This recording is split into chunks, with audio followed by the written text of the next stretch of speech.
Hey guys, welcome back to my channel. So in this video, I'm going to talk about memory again. So as you can see here, the Micron just had a huge move. The stock ripped higher. Wall Street raised the target aggressively, and a lot of people is talking about the AI memory again. Yeah, but I want to be very clear about the framing. This is not a video to tell you to chase Micron after a rally.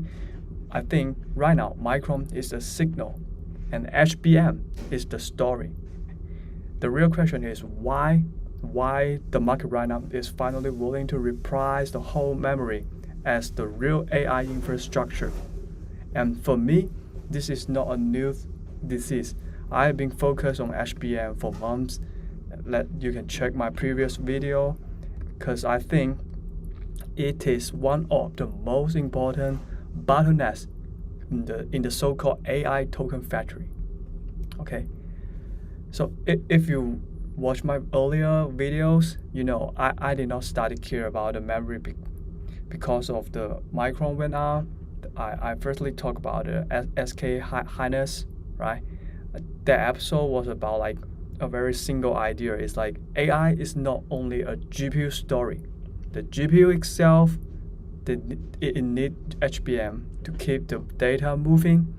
Then I have another video which is related about the AI agent and I call it token factory. And my view was like agent are not just app. They are like digital worker. And when this digital work, they work automatically, right? Every single day, 24 hours, right? This work, it returns into the token consumption. And this is where memory becomes even more important. Memory is like the working desk of those digital workers. It holds the content, it holds the instruction, it holds the two output file, and a lot of states, right? So this episode is more like a follow-up because I would like to help you understand more about the memory, and the market I think is starting to notice something I already thought was structural important. Okay, so this is the chain I really care about, right? Because every single day I use Codex, I use Cloud Code to coding, to do some research, to help me to finish some tiny tasks. So I think AI agent, they are the future. So the AI agent, they create the digital work. So this digital work, right? Like when you use this AI agent to finish the task, it consume the token, right? So this digital work, they create token demand, and then the token demand, they need compute, and the GPU compute, they need HBM. So people often stop at the GPU, but actually, what is the bottleneck here is the HBM, because and a GPU itself does not generate token in isolation. They have to constantly read the model weights, the KV cache, the intermediate state, and data. So if the memory layer cannot keep up, the GPU, they have to wait. Hey, the most expensive thing, the GPU, you let it wait. Hey, that's no make sense. So the question now here is not just who makes the compute. The question here is who controls the layer that to keep the compute useful, to keep the compute continuously. So that's the reason why I keep coming back to HBM again. This you can consume like the GPU is the machine, right? That is the token machine, and the HBM is like the fast working desk besides the machine.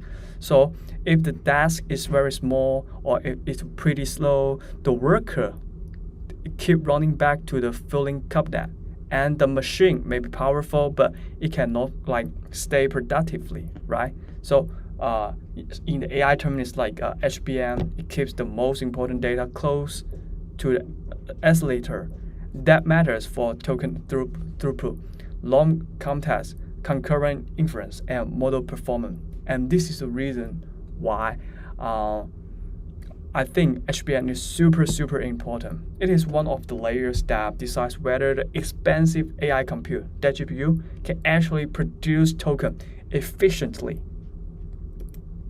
And then let's see some number, let's see some stat. Because Micron, I think, is the clearest market signal right now because it rose a lot, right? So right now the UPS move its target from 535 to 1,625. Again, I do not treat the price target as truth. I treat it as an evidence that the markets, the Wall Street markets framework is changing. And Micron's number also give the market a reason why they change. Like here, for their Q2 revenue was like $23.86 billion. So the margin, the gross margin was like about 75%, and the Q3 guide was even more important, $33.5 billion of revenue and around 81% of gross margin. So that is memory scarcity. That's the memory scarcity.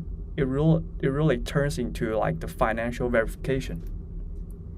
So and there is another layer to Micron, because we have talked about Micron.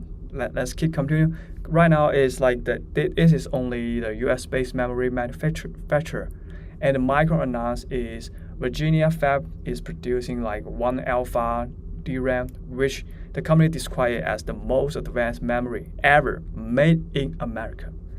If you watch how Donald Trump said, like in last week, he called Micron, right? Because this is the only memory manufacturer in the US. So Micron is pretty important.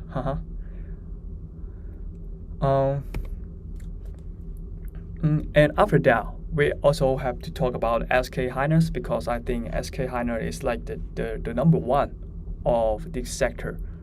We can see these numbers here. So right for their Q1 revenue is around 52.6 trillion Korean won, and their operating profit is around 37.6 trillion, and their operating margin is about 72%. If you check this kind of number, that's really crazy. They make more money than Nvidia, right? That is the top one, right? That's really crazy. That's the reason why I always really bullish about SK Hynix. So and after that, we can see some industrial data. The first one is like you can see the NAND flash contract price quarter over quarter is it goes up about like 70 to 75%. That's really crazy, right? And you can see from the TrendForce forecast, the conventional DRAM contract price is up over 58 to 63%. So this number can tell you that wow, this is it is a structural demand. Every company, every AI data center, every GPU right now, they need memory. That's the reason why it pushed the price so much. That's the reason why the price rise so much.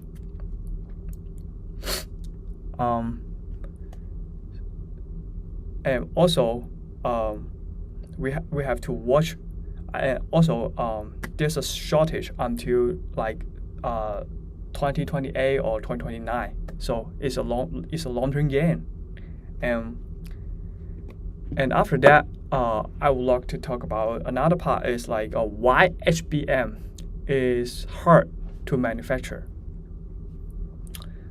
Because it have a very long and very difficult, a very complicated process, right? You need a DRAM die, you need a TSV, and then that is the 3D stacking, and after that you have to consider the thermal issue, and finally you have to codify, you have to verify that it is good and the quality is strong enough to handle the GPUs, to make sure that it is fast enough to move the data, right? So overall, the advanced HBM is pretty hard to trace. It takes years to build out a very advanced HBM. So then this is like the roadmap. So in short, here is like they are like the big three in the HBM sector. They are the number one. That is SK Hynix, and the second one is Samsung Electrons, and the third one is Micron. So Micron is very special because they are the only US-based memory company. Okay, and after that, I would like to talk about the risks again. As I said before in my a lot of previous video, the only risk I think is whether the AI agent can help the company to make more money, to help them to improve their gross margin. That is the very first thing. Because if the company they cannot improve their financial situation, the AI capacity, hey, it will not increase anymore, right? And after that, there will be less company to purchase the memory, to purchase the HBM, which is a bad news for this memory company. So the only risk we have to, the only signal we have to watch is that whether the AI agent can produce more, can help the company make more money. That is the most important thing, and that is the only thing we have to watch.